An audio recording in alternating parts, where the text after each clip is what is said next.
Now, what's your name? Well, my name is Shepard Homenaws, and I'm from San Francisco, California. Okay. And I came here to visit some friends, and while I'm here, you invited me to talk about my book. I do want to hear it. Why don't you have a seat? Great, thank you. Frank McCourt wrote the introduction to my book, which is called WriteFor LIfe. And in the introduction, he said, why oh why didn't someone put a book like this in my hand when I was 25? So I thought, well, gee, why didn't someone put, the answer wasn't, it hadn't been written yet. So I talked with a colleague of mine after she did a radio show with me, and we decided that we would do a program not for people in crisis, which is, this is the development of years of research with people in hospitals and senior centers, etc. It's for people who have worked through, or trying to work through and get healthy again.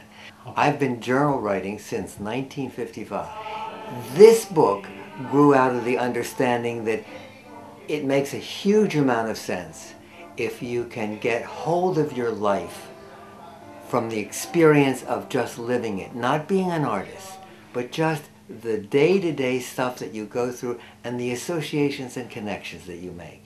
But a lot of people have tremendous resistance to writing. Why is that? Well, look at all the stuff that we've gone through in school. Teachers correcting our papers. You know, you get the thing back with all the red lines on it and the blue lines. I can't spell or my handwriting. Right, and this kind of writing, by the way, there's no criticism. There's absolutely nothing to be critical about. But what do you do it for? You're doing it to get out your feelings, your sensation of this is me living it. This was the journey. This has been the journey. This is my journey.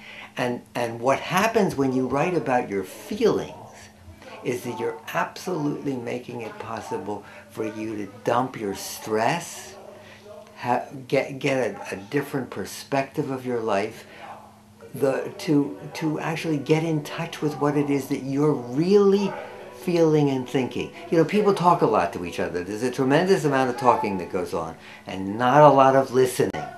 So the book is about beginning to listen to yourself.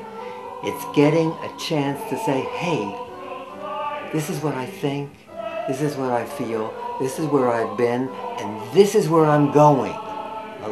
A huge opportunity to let's say, reposition yourself in life. Do you have to go back and read it? Because I would think that you would. I mean, do you know enough about yourself that if you just write it down, it's enough? What else do you need to do once you've written it? You're the expert on yourself. You're the only one who knows more about yourself than anybody else. The thing about reading it, I encourage the people who start this journal writing process not to read what they've written for the first couple of months. Because you know what happens if they do? They start changing it. They correct it. They critique themselves. And this is not about critique. This is about health and fun. The two legs that the book stands on are health and fun. You have to make a date with yourself. Okay.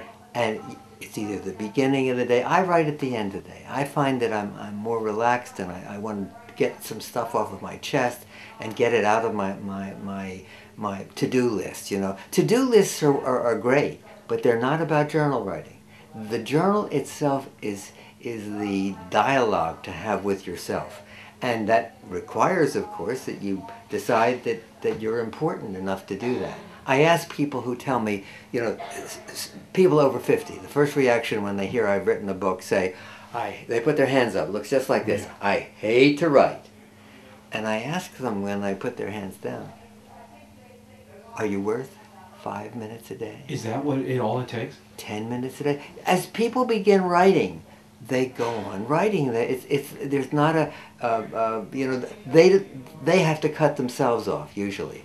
At the same time, journal writing is not an excuse for living. It's not a cop-out. Okay. It's a way to somehow put them both together. You know, I spoke before about talking. In journal writing, what you begin doing is listening to yourself, what you think is important. People's lives, you know, are lived, you know, kind of one thing after another, after another, after another. And there's little opportunity for reflection, or unless you take it. The journal is a potential for self-reflection, for reflection about where you've been, what you've been doing, and how you've been doing it. The book is designed, by the way, and it's really important for people to know this. The most difficult thing is getting started. So that's the first way to get people going. How to get started. The second aspect of the book is staying started. And the third is new directions. So I get people in the beginning of the book getting started, staying started, and then I take them on 15 different journeys. Journeys into their dreams, journeys into travel, journeys into self-caring, journeys into what's going to happen to me at the end of my life. It's really important. I do a section, there are 2 chapters. By the way, none of it is for publication. It's all private from only me.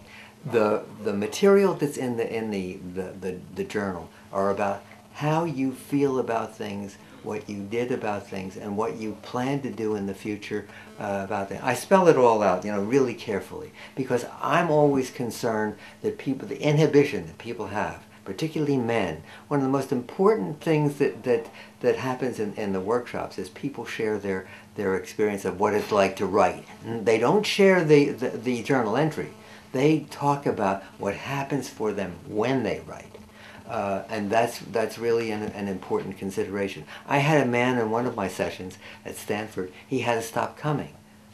His wife insisted on reading his journal, and that put an end to his ability and maybe to be the honest. end of his marriage. Well, he'd been married for many years. It created for him the monitor. You don't want anyone to monitor your writing, and this is the different thing about this kind of writing. Okay, so the benefit, you said the third part of the book is new directions. Yes, so how does that translate as a benefit? How would you describe that new direction as a benefit to the person? You begin finding your way through the experiences of your life, and many of them were hardships. Many of one of the great things to be able to do is to see that you overcame certain difficulties. Pat on the back, I did that. You don't have that until you've actually sat down to do it. Another important thing is I have 2 chapters on writing legacy letters. You don't have to send them, but you can write to people that you know, love, care about either them and your relationship with them, or your experience doing something that you think that they might be interested in. People always want to leave a legacy. It's after me, not le déluge, but life, and your family. The chapters on writing a legacy letter letters are 2 of the best attended workshops that I do.